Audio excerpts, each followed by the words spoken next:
Our typical day starts, you take your dogs for a walk.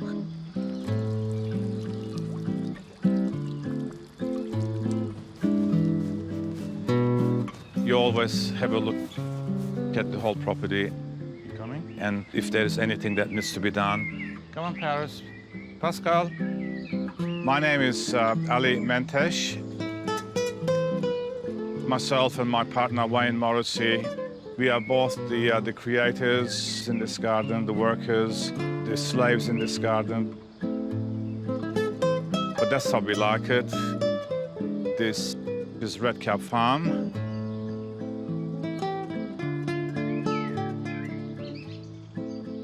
We are at Southern Highlands in New South Wales. Wonderful part of the world. And the gardening is such a wonderful escape. It's a place that you always, wherever you are, you come to and you are at peace.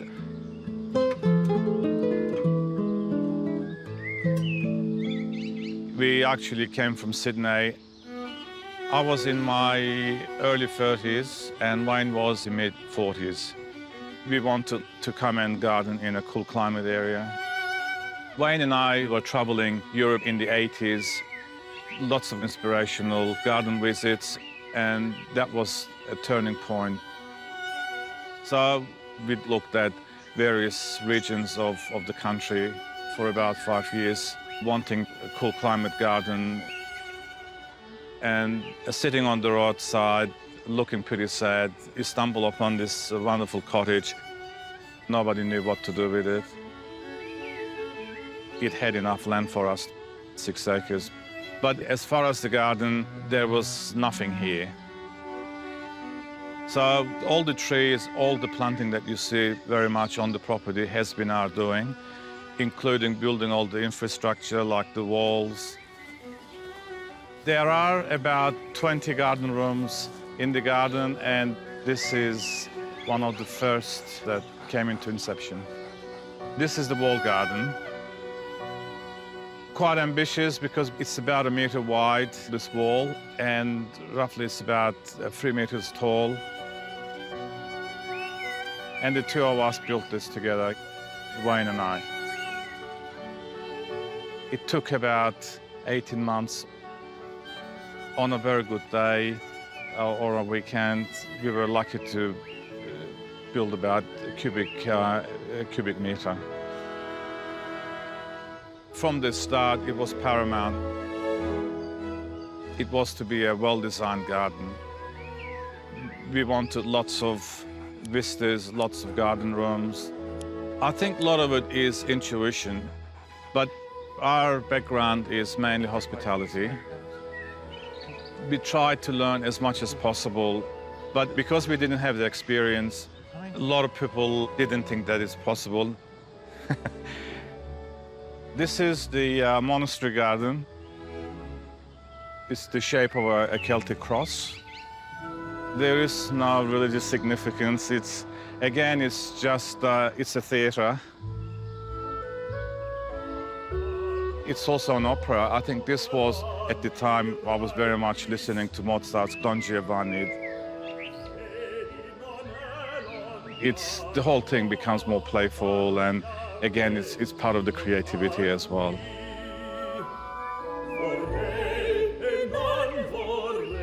Gardening is actually, it stirs up all the senses. You can be blind, you can come in here, you can see the smells, you can feel the garden, the space, and then you can make some sense of it. You can interpret it yourself, and that's what it is. It's our own interpretation.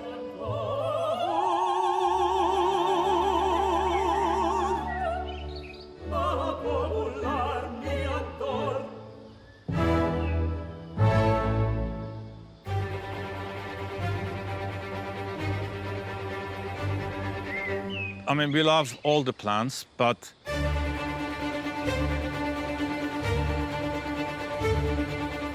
there are plants that are favorite. Rose is one of them. We probably have 1,500 plus roses in the garden. They're still growing. We absolutely adore them.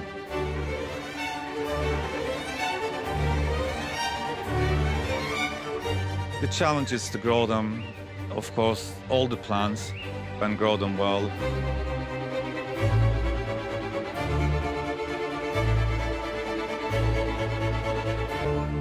So this is the abbess garden,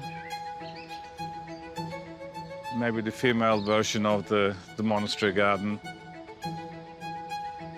It's a great area for contemplation. The cones represent the nuns or the monks working, kneeling down and doing their gardening. You get so many inspirations from it, like the hard work and then the contemplation. And I think for us, taking just those two ideas to put together, it works.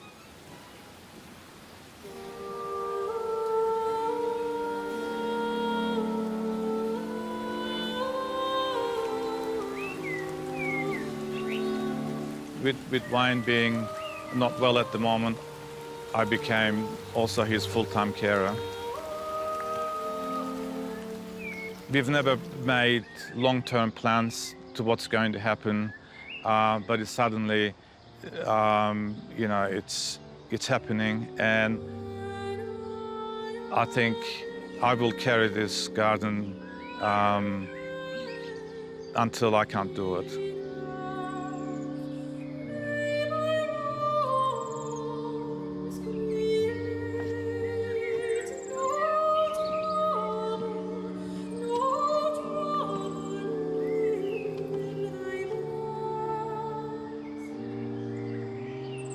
This is the heart of the garden, which is the lake area, and the bridge.